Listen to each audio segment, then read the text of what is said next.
Primera Plana. Carlos Herranz. Bienvenidos en Primera Plana, un programa de Radio Francia Internacional y de France 24. Esta semana hablamos de nuestra lengua, del español. Tenemos muchísimas razones para hacerlo, tanto a nivel cuantitativo por los millones de hispanohablantes, como a nivel cualitativo por la influencia que tienen y que va creciendo en sociedades como la estadounidense. Para ello me acompañan en este estudio tres invitados que ya les presento. Melissa Serrato, periodista cultural independiente y profesora de español. Buenos días, Melissa. Buenos días, Carlos. Grecia Cáceres, escritora, novelista y poeta. Bienvenida. Buenos días. Y Francisco Álvez, editor, escritor, doctorando de estudios hispánicos y profesor de español en la Universidad de Versalles. Bienvenido. Buenos días.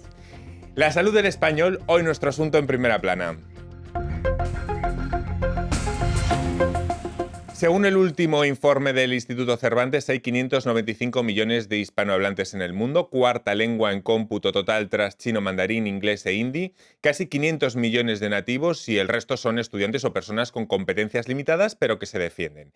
Si nos fijamos en esos casi 500 millones de nativos, estamos hablando del 6,3% de la población mundial.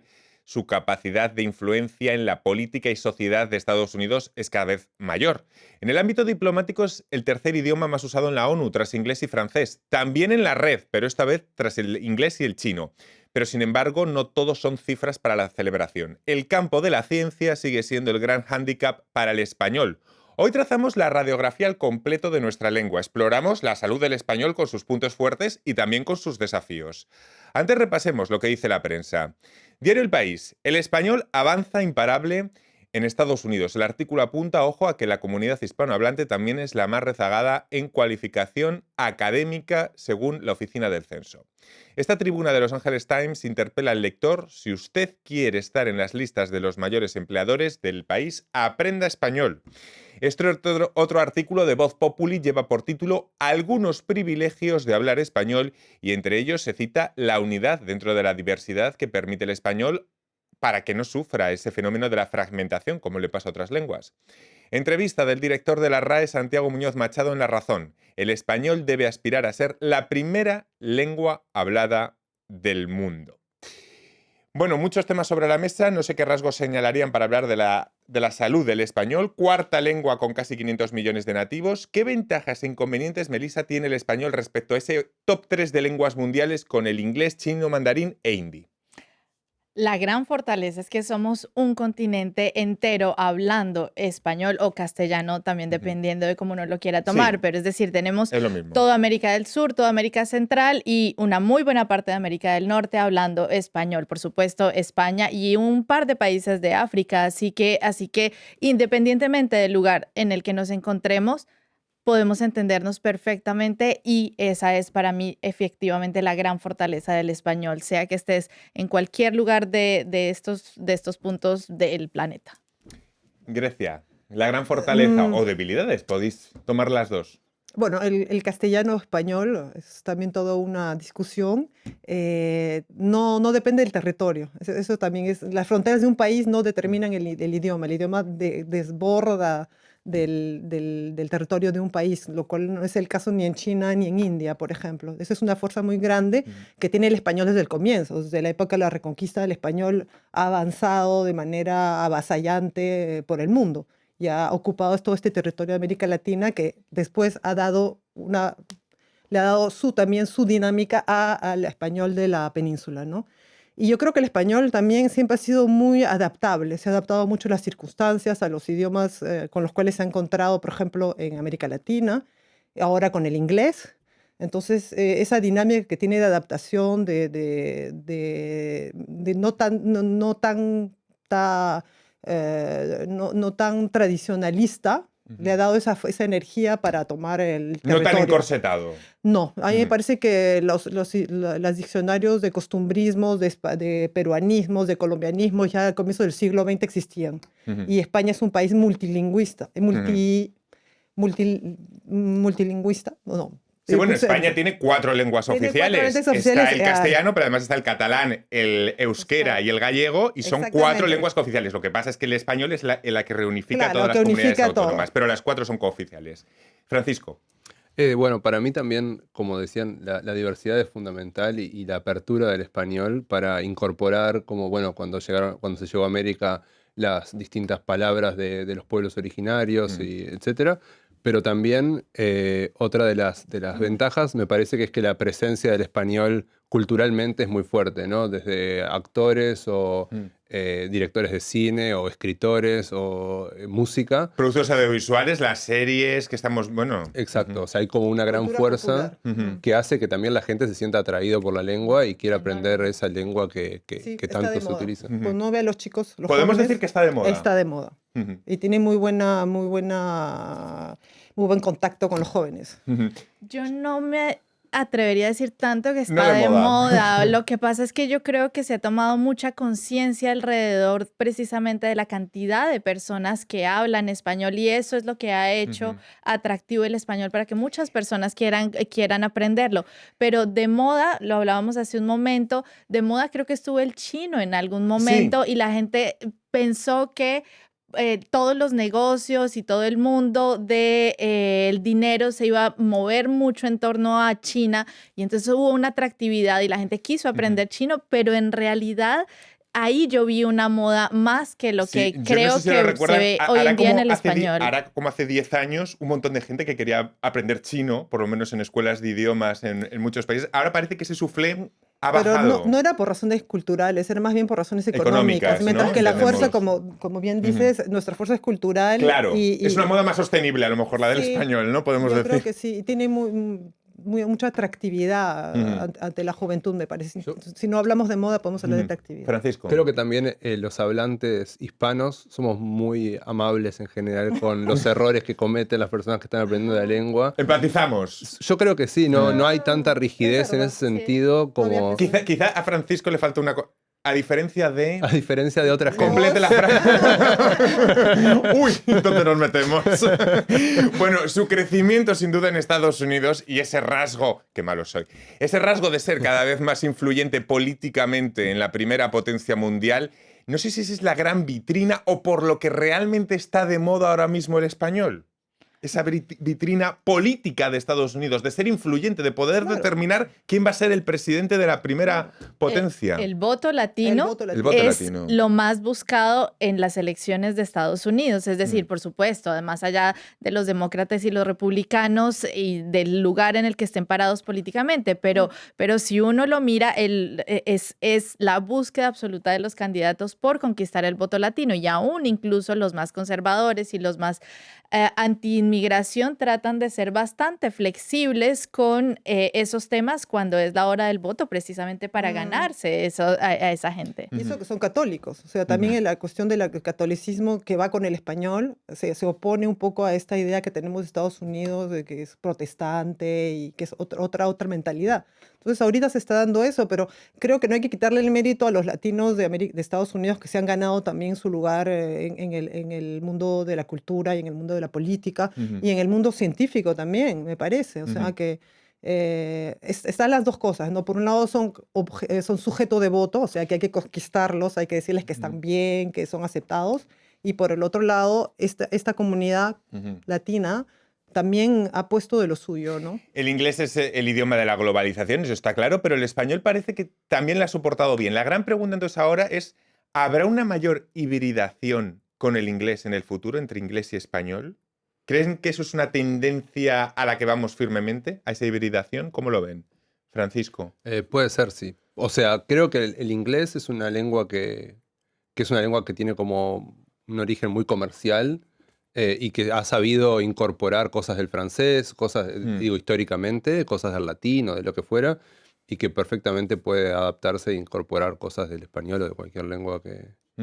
Y a la inversa, Y a la el español Y el también español está- se adapta enormemente al inglés, o sea, se habla del Spanglish. De hecho, sí, ya existe una literatura spanglish. Pero a mí me llamó mucho la atención, escuché una canción de Justin Bieber, que es un cantante muy conocido Sí. y que ahora tiene sus palabritas en español que mete en la canción. O sea, a mí, o sea, es al revés. Antes era la palabrita en inglés que entraba en el texto en español y ahora está de moda Incorpora- es la- tendencia, y digamos, y para no entrar y la en moda. cultura, de hecho, si uno mira en los últimos años, por solamente poner un ejemplo, en Disney tenemos 2 películas Sí. dedicadas a la cultura hispanoamericana, Encanto para Colombia y Coco, por supuesto, que fue un fenómeno absolutamente impresionante con México. No sé si Bueno, diría... México y Estados Unidos. No sé si dirían que la clave que juega a favor de la expansión del español, según dicen muchos expertos, es que un ciudadano de Oaxaca, uno de Albacete y uno de Miami, para entendernos, se pueden comunicar fácilmente a excepción de algunos vocablos, cosa que no pasa en otras lenguas como por ejemplo el árabe. Es decir, que la posibilidad de fragmentación es más débil en español y esa es su fortaleza. ¿Cómo lo ven, Melissa? A propósito de lo que acabas de decir, acabo de recordar una anécdota de un escritor latinoamericano que se me pierde el nombre en este momento, y decía alguna vez que cómo puede uno identificar a un latinoamericano que vaya en un avión. Y él decía, muy fácil, uno empieza a cantar un bolero y si alguien en la parte de atrás o en algún lugar del avión sigue con la canción, bueno, ahí sabemos cuántos latinoamericanos estamos ahí. Es decir, y esto me encanta el ejemplo porque es precisamente para mostrar que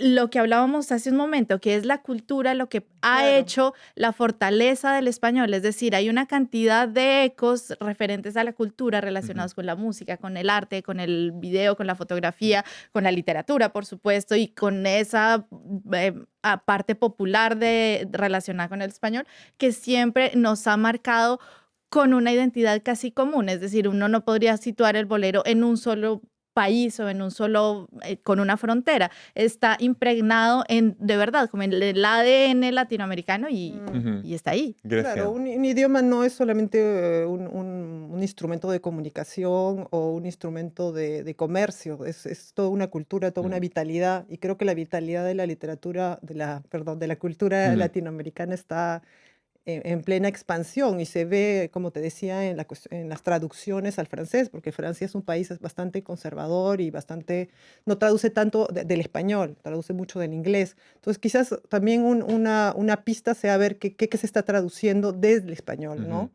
Tú que trabajas con las traducciones, ¿no? Sí, creo que Es una hubo un prueba de momento vitalidad. hubo como un boom de Coincidiendo español. con el boom de la literatura latinoamericana, a lo mejor coincidiendo también hay movimientos culturales que Claro. permiten esa expansión de la lengua, Y ¿no? también intereses que tienen que ver con, creo que también en los 60 tuvo mucho que ver la Revolución Cubana y todos esos sucesos Sí. históricos.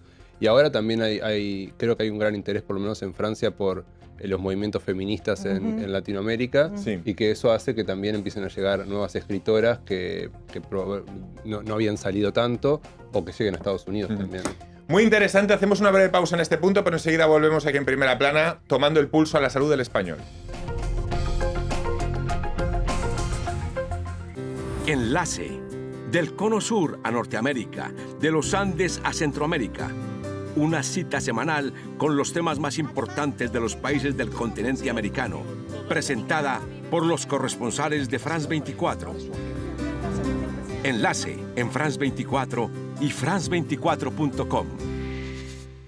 Seguimos en Primera Plana esta semana. Están hablando aquí mis invitados ya metidos en el debate. Esta semana tomando el pulso a la salud del español. Lo hacemos con Melissa Serrato, profesora de español y periodista cultural independiente. También con la escritora y novelista Grecia Cáceres y con el editor, escritor y doctorando en estudios hispánicos Francisco Álvez.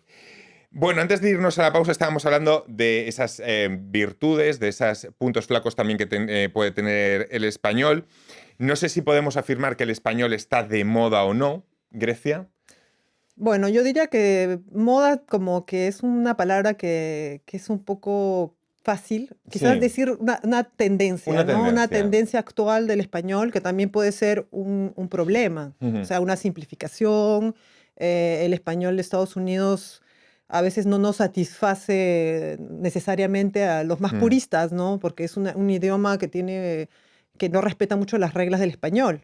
Entonces, yo pienso que siempre hay una especie de vuelta al orden, o sea, llega un momento en que todas esas novedades se ponen en la regla y volvemos a pasar a otra etapa, ¿no? Yo creo que vamos a pasar a otra etapa del español que va a absorber, como lo ha hecho desde toda su historia, todas estas transformaciones, ¿no? Ujú. Y va a volver una regla. Respecto a esas reglas, el español respecto a cuestiones o fenómenos como los anglicismos o los extranjerismos, ¿es más o menos aperturista o flexible que otras lenguas? ¿Cómo lo ven, Francisco? Yo creo que tiene una particularidad el español que sobre todo desde la Real Academia Española, se normaliza la ortografía, que es algo muy raro para otras lenguas, ¿no? Por ejemplo, whisky, que según la Real Academia Española hay que escribirlo Sí. con G y diéresis y un montón de cosas extrañas. Sí. Y hay como un deseo de como españolizar esas Sí. palabras realmente desde la ortografía incluso, lo cual no sé si eso Sí. llega a ser así, pero me parece que se aceptan y cada vez se incluyen más allá de la Real Academia Española, que simplemente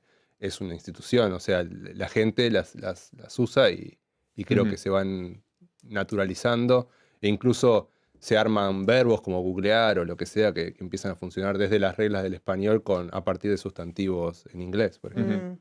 La ciencia es uno de los hándicaps, siempre se dice, del español. ¿Por qué esa pobre presencia de palabras españolas en revistas científicas y técnicas? Les doy un dato. El índice de impacto de las 100 revistas de todos los ámbitos académicos más citadas por lenguas coronan al inglés y dejan al español en 6º lugar, por detrás también de chino, portugués, ruso y alemán. La ciencia no es lo nuestro. Melissa, Grecia. Pues también yo creo que esto habría una explicación, lo que yo veo con respecto a eso, y es que efectivamente el dinero que se le invierte en las universidades a la investigación en los países en los que se habla español, el dinero que se le invierte a la investigación no es una prioridad. Eso sería una explicación, teniendo en cuenta además que las grandes universidades que de verdad están produciendo conocimiento, investigando y apoyando la investigación son de habla inglesa. Entonces vas y miras Cambridge, Oxford en Estados Unidos, el MIT, es decir, todas esas universidades que están de hecho en los primeros rankings, pues son de habla inglesa. No, pero yo pienso que también hay un fenómeno del lado editorial, ¿no? Porque todas las publicaciones científicas se hacen en inglés, están obligados. Ellos han tomado una Sí, pero especie de... sorprende que en el ranking incluso haya otros idiomas como el portugués, como el alemán, que estén por delante. Ah, no, sí, pues eso Sí. no lo entiendo muy bien, Pero a lo mejor sí. Eso siempre se dice que es uno de los hándicaps y que el español tendría que intentar ganar terreno en el campo de la ciencia. Como profesores, ¿hasta qué punto es o no un problema que la oralidad impregne al texto escrito? ¿Cómo ven ese tema de la oralidad y el texto escrito? Bueno, yo en tanto puedo hablar como escritora, no Sí. como profesora, y me parece que esa entrada de la oralidad en la literatura le ha dado una gran dinámica, sobre todo en el siglo XX, Sí. y es sumamente importante ha roto un poco las barreras de lo escrito y de lo oral, Ujú. y le ha dado mucha dinámica y mucho interés a la literatura. ¿Cómo- Pero- sí.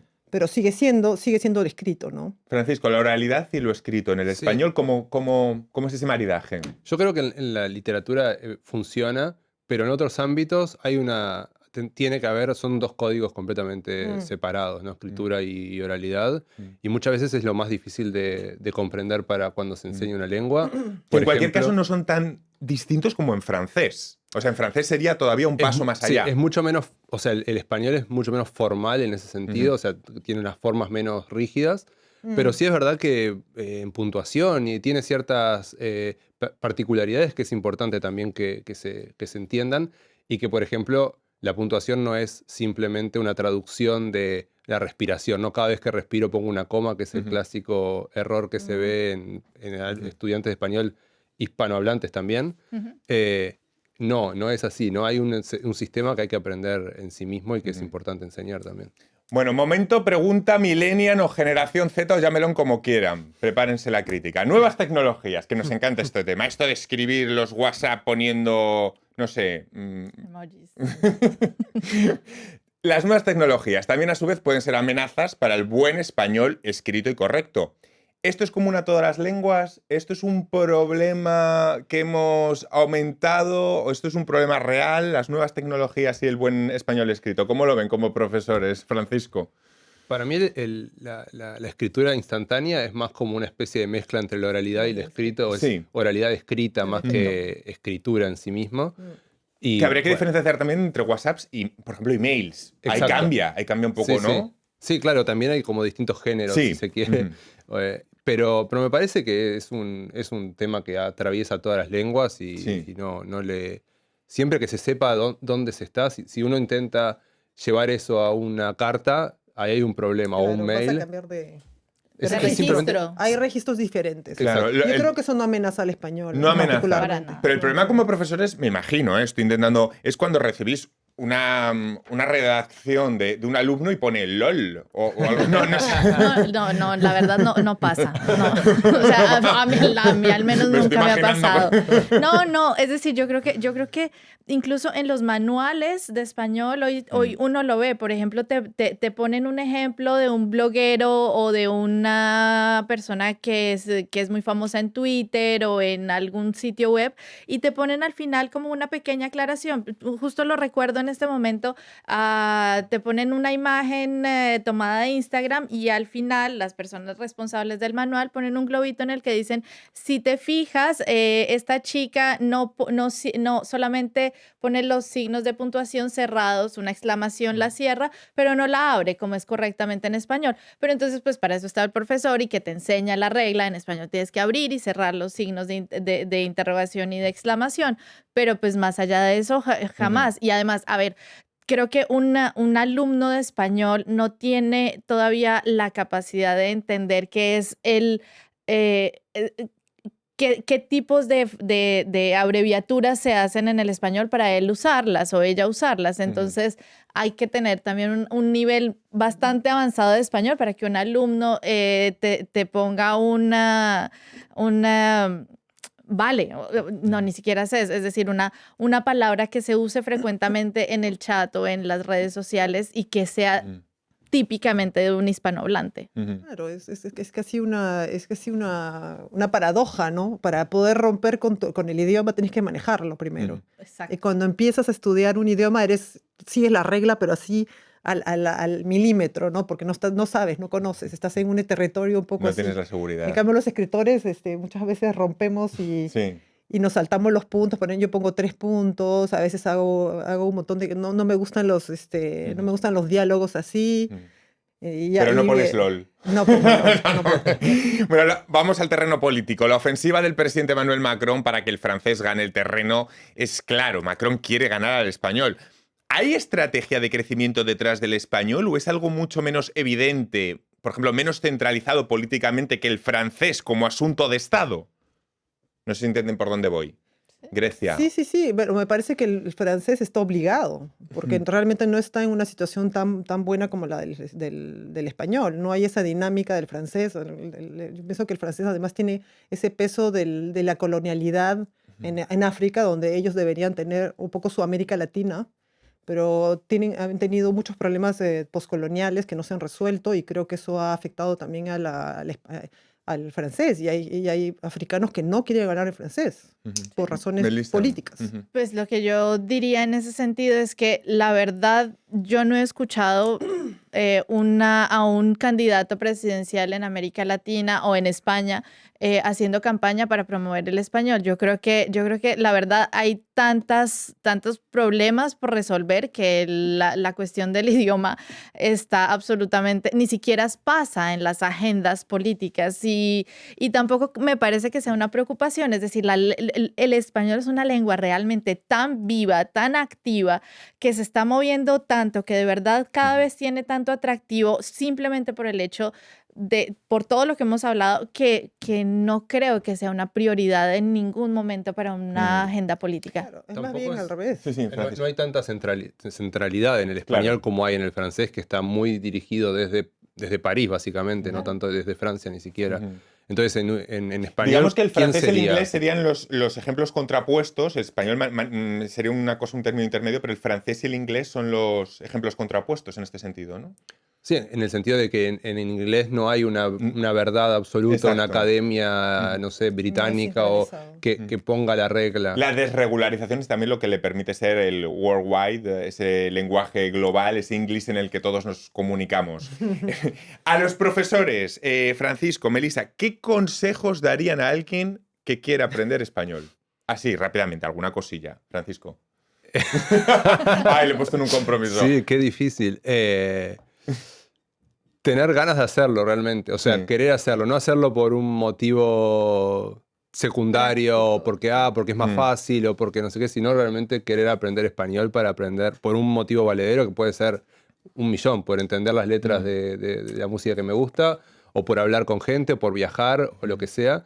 Pero sí que haya una verdadera voluntad de aprender el idioma. Motivación. Muy interesante. Creo que Melissa. la motivación. Sí, estoy totalmente de acuerdo. Yo, por ejemplo, yo aprendí inglés para escuchar y para entender lo que decían las canciones de mi artista favorito. Y fue lo mejor. Y jamás he tomado un curso de inglés. Y diría exactamente lo mismo. Y precisamente para hacerlo, pues practicarlo. Es decir, entrenar el oído. Y hoy en día es muy fácil. Las series de televisión, las películas, la música. Bueno, la música que está de verdad en todos los... O sea, la música en español impregnó realmente toda la... Le iba a preguntar también a Grecia, que como ella es poeta, le iba a decir, bueno, ¿y dónde quedó aquello de aprender una lengua por amor? Aunque iba a quedar un poco cursi, a lo mejor para cerrar el programa. Pero también se puede, ¿eh? Bueno, tenemos ¿Cuántos que habrán ver, aprendido una lengua por amor? claro, ¿Casos? Mira Tenía una estudiante que aprendía porque se había casado con un español y quería hablar en su lengua y con su familia. Muchos dicen que es el mejor método. Pero mira, Neruda, Pablo Neruda, se acaba de publicar nuevamente su poesía en francés. Y en la presentación estaba lleno. La gente le encanta la poesía de Neruda. Me quedo sin tiempo para más, ha sido estupendo, muy interesante y muy divertido compartir este tiempo con ustedes y a todos ustedes les esperamos aquí en Primera Plana la próxima semana. Gracias.